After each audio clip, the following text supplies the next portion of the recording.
Ladies and gentlemen, the President of the United States, accompanied by His Excellency, the Prime Minister of the Republic of India.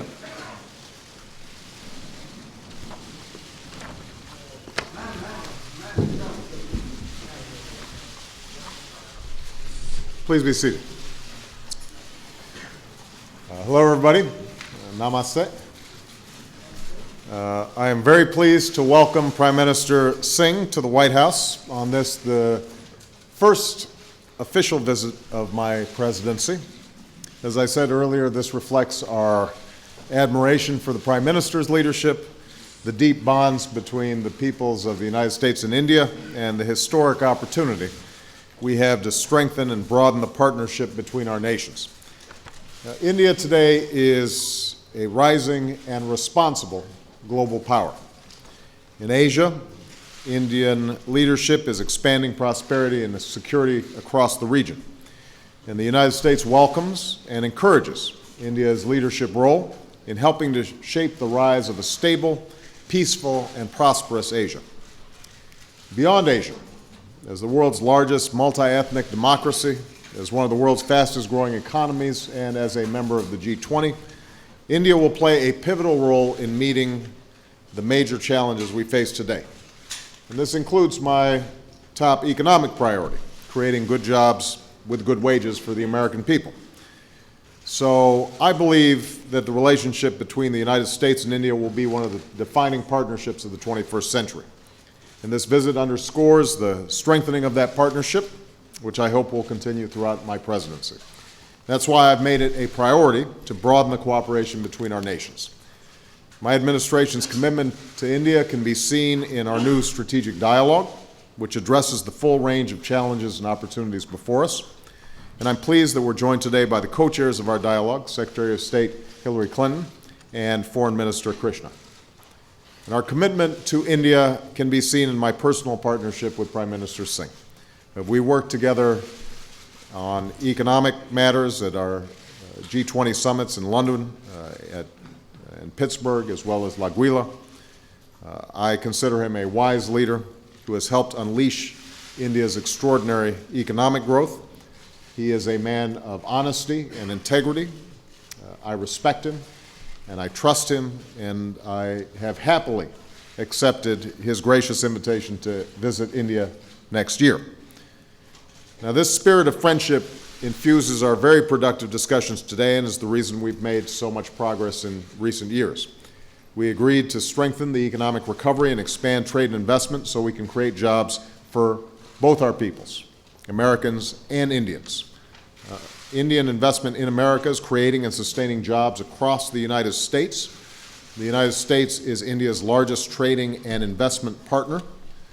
There is significant balance in our trading relationships that I think is very important and reflective of the framework that we put forward at the G20.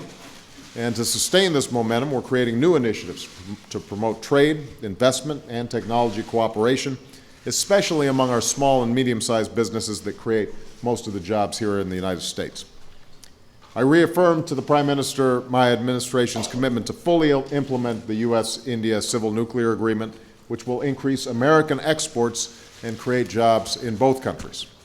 We agreed to move forward with our commitments at the G20 summit in Pittsburgh to pursue balanced growth, while ensuring that emerging economies like India have a greater voice in shaping the international financial architecture.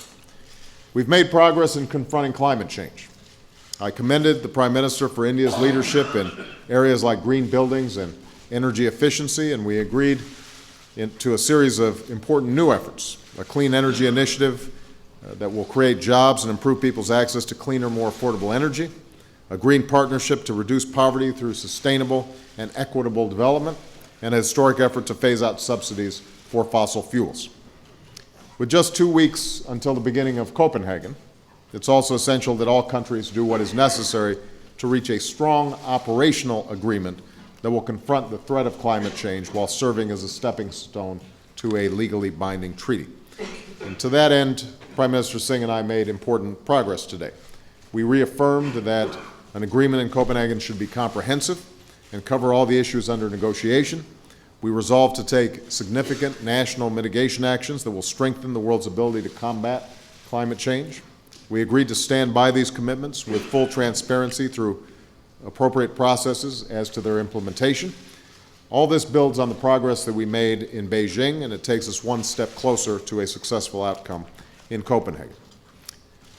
We also agreed to deepen our cooperation against transnational threats. The American people join our Indian friends in remembering the horrific attacks in Mumbai 1 year ago this week. To prevent future attacks, we agreed that our law enforcement and intelligence agencies will work even closer, including sharing more information. We discussed my review of our policy in Afghanistan, and I thank Prime Minister Singh for India's substantial contributions to the Afghan people. I welcomed the Prime Minister's support for the non-proliferation agenda that I laid out in Prague, and I look forward to India's participation in our nuclear security summit next year, as well as India's participation as a full partner in our shared vision of a world without nuclear weapons. Now, part of that vision is working together to ensure that all nations, including Iran and North Korea, live up to their international obligations. We agreed to expand the educational exchanges that will fuel our knowledge-based economies. We're dramatically expanding the Fulbright Nehru program that brings so many of our students and scholars together, especially in science and technology. And we are increasing ties and exchanges between our universities and community colleges as part of a new Obama-Singh or Singh-Obama 21st Century Knowledge Initiative. We think it's appropriately named. To advance our historic food security initiative, American and Indian researchers will collaborate to improve agricultural output and reduce hunger. Not only in India, where enormous strides have been made, but around the world, and India has much to teach the developing world in terms of achieving food sufficiency. And our Centers for Disease Control and Prevention will partner with their Indian counterparts to create a new disease detection center in India to combat infectious diseases and promote global health. So this is the concrete progress made today across a whole range of issues to create jobs, opportunity, and security for our people. As a result, I believe the relationship between our two countries has never been stronger, a reminder that it will be one of the defining partnerships of the 21st century. We look forward to celebrating our partnership tonight as Michelle and I host the Prime Minister and Mrs. Carr at the first state dinner of my presidency. It will be another opportunity to convey to the Prime Minister and the people of India, as India assumes its rightful place as a global leader in this century, that you will have no better friend and partner than the United States of America. Mr. Prime Minister, thank you so much for your presence here today. The floor is yours. Mr. President, distinguished ladies and gentlemen of the media, I thank from the core of my heart President Obama for his very generous hospitality and for his very warm sentiments towards India and to me in particular. I am honored to be here today in this great country at the invitation of His Excellency the President. When India and the United States meet, it is a moment to celebrate the values of democracy, pluralism, liberty, and freedom.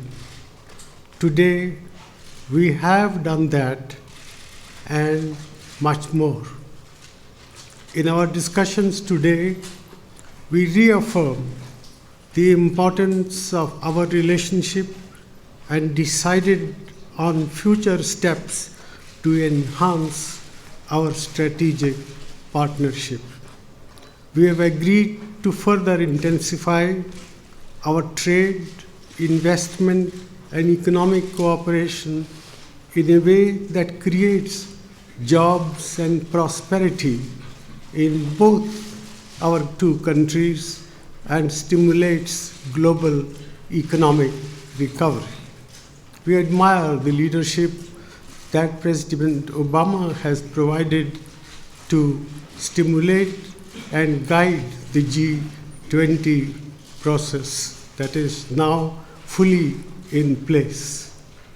We have decided to give a fresh impetus to collaboration in the fields of education, agriculture, and health.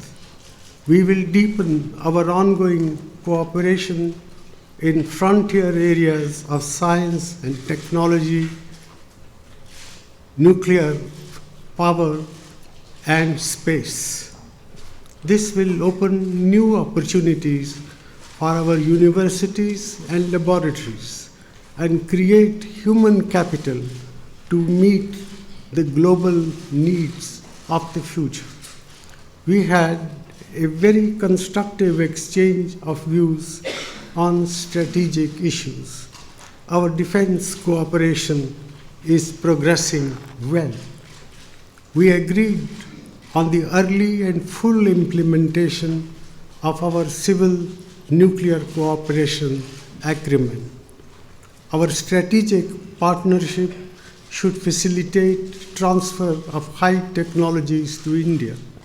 The lifting of US export controls on high technology exports to India will open vast opportunities for joint research and development efforts. It will enable US industry to benefit from the rapid economic and technological transformation that is now underway in our country. In a few weeks from now, the meeting of the Conference of Parties to the United Nations Framework Convention on Climate Change will take place in Copenhagen.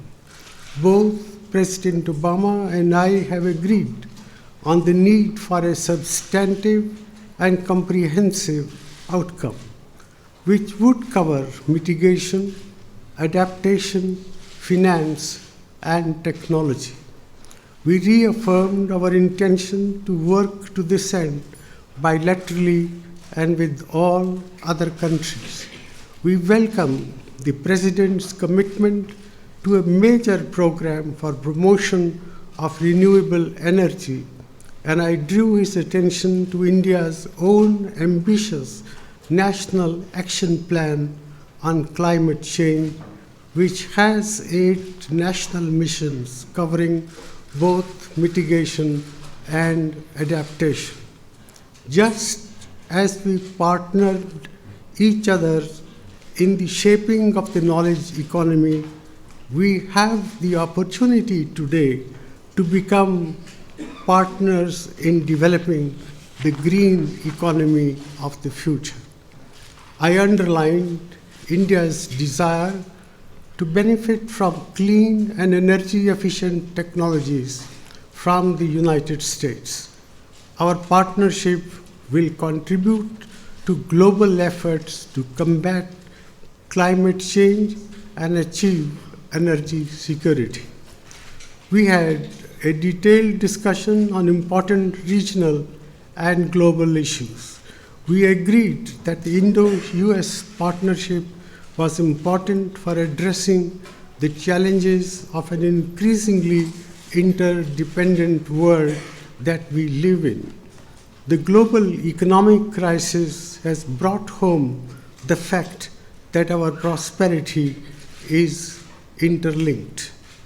Our dialogue covered the need to have an open and inclusive architecture in the Asia-Pacific regions. It is important for the international community to sustain its engagement in Afghanistan to help its emergence as a modern state. The forces of terrorism in our region pose a grave threat to the entire civilized world and have to be defeated. President Obama and I have decided to strengthen our cooperation in the area of counter-terrorism. India welcomes the renewed international interest in nuclear disarmament and non-proliferation. We have been a consistent advocate of a world free of nuclear weapons. We will work with the United States and other countries for the success of the Nuclear Security Summit, which President Obama is hosting next April. In our discussions today, there was a meeting of minds on the future direction of our relations. I was deeply impressed by President Obama's strong commitment to the India-US strategic partnerships and by the breadth of his vision for global peace and prosperity. I have invited President Obama to visit India. A very warm welcome awaits him, his gracious wife, and his 2 daughters. I thank you. Thank you very much. We're going to take one question each, one from an American journalist and one from an Indian journalist, and I'm going to call on Mark Knoller. Where's Mark? There you are. Good to see you, Mark. Excuse me, sir. Mr. President, I suspect you don't want my colleagues and I to rely on leaks until next week. So I'd like to ask you about... Why stop now? Well, perhaps you'd like to help us set a new stage in our relationship by telling us where you stand on your decision on Afghanistan. You had what we were told was your final meeting last evening. Can you tell us how many more troops you'll be sending to Afghanistan, how you'll be paying for them, and whether you'll be announcing a timetable or exit strategy for them? Mark, I will be making an announcement to the American people about how we intend to move forward. I will be doing so shortly. I think that the review that we've gone through has been comprehensive and extremely useful, and it's brought together my key military advisors, but also civilian advisors. I can tell you, as I've said before, that it is in our strategic interest, in our national security interest, to make sure that Al-Qaeda and its extremist allies cannot operate effectively in those areas. We are going to dismantle and degrade their capabilities and ultimately dismantle and destroy their networks. And Afghanistan's stability is important to that process. I've also indicated that after 8 years, some of those years in which we did not have, I think, either the resources or the strategy to get the job done, it is my intention to finish the job. And I feel very confident that when the American people hear a clear rationale for what we're doing there and how we intend to achieve our goals, that they will be supportive. Now, I think it's worth mentioning, since I'm with the Prime Minister of India, that this is important not just to the United States, but it's important to the world. And that the whole world, I think, has a core security interest in making sure that the kind of extremism and violence that you've seen emanating from this region is tackled, confronted in a serious way. Now, we have to do it as part of a broader international community. And so one of the things I'm going to be discussing is the obligations of our international partners in this process. It's going to be very important to recognize that the Afghan people ultimately are going to have to provide for their own security.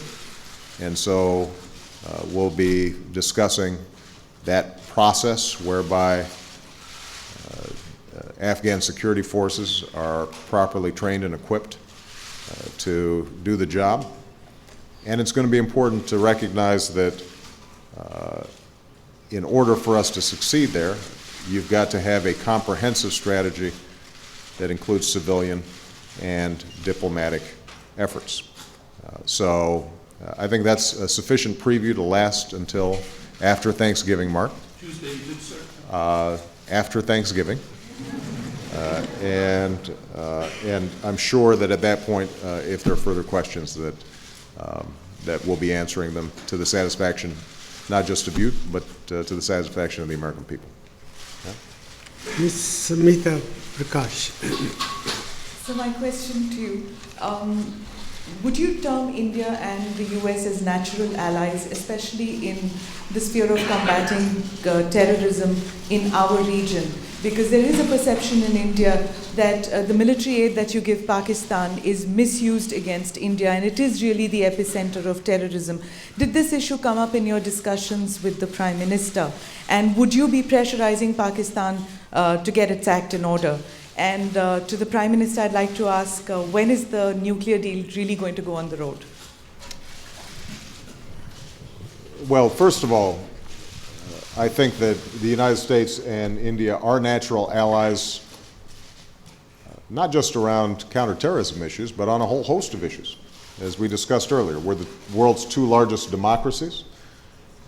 We have a range of shared values and ideals. We're both entrepreneurial societies. We're both multi-ethnic societies. We are societies that believe in human rights and core freedoms that are enshrined in our founding documents. And one of the things that I think makes us such strong allies is the people-to-people contact. You know, it's one thing for leaders to have exchanges like this one, and that's very important, obviously. But the incredible contributions that Indian Americans have made to the growth of our country and the degree to which they are woven into the very fabric of our society. The fact that very few Indians don't have some family member somewhere who has a connection to the United States. That kind of exchange strengthens and deepens the bonds between our two countries in a profound way. Now, with respect to security issues in the region, Prime Minister Singh and I had extensive discussions about that. I think we both recognize that our core goal is to achieve peace and security for all peoples in the region, not just one country or the other. And one of the things I admire most about Prime Minister Singh is that I think at his core, he is a man of peace. Obviously, there are historic conflicts between India and Pakistan. It is not the place of the United States to try to, from the outside, resolve all those conflicts. On the other hand, we want to be encouraging of ways in which both India and Pakistan can feel secure and focus on the development of their own countries and their people. With respect to the relationship between the United States and Pakistan's military, I think that there have probably been times in the past in which we were so single-mindedly focused just on military assistance in Pakistan that we didn't think more broadly about how to encourage and develop the kinds of civil society in Pakistan that would make a difference in the lives of people day to day. And Secretary Clinton, I think, has done an excellent job in trying to move forward. Where is she? I thought she was around here somewhere. Anyway, she's done an excellent job, I think, in helping our State Department to refocus our energies on that front as well. And obviously, Pakistan has an enormously important role in the security of the region by making sure that the extremist organizations that often operate out of its territories are dealt with effectively. And we've seen some progress. The work that the Pakistan military is doing in the Swat Valley and in South Waziristan all indicates the degree to which they are beginning to recognize that extremism, even if initially directed to the outside, can ultimately also have an adverse impact on their security internally. So my hope is that over time what we're going to see is further clarity and further cooperation between all the parties and all peoples of goodwill in the region to eradicate terrorist activity, to eradicate the kind of violent extremism that we've seen. I think that will benefit the peoples of Pakistan and India and the world community as well. The President and myself had a very useful and productive exchange of views relating to security, peace, and counter-terrorism in our regions. I'm very satisfied with the outcome of my discussion with President Obama. As far as the nuclear deal is concerned, the President has reaffirmed that it is the common resolve of our two governments to operationalize the nuclear deal as early as possible. There are a few I's and T's which have to be crossed around, and I am confident and I have the assurance of the President that that process can be completed without much further loss of time. Thank you very much, everybody.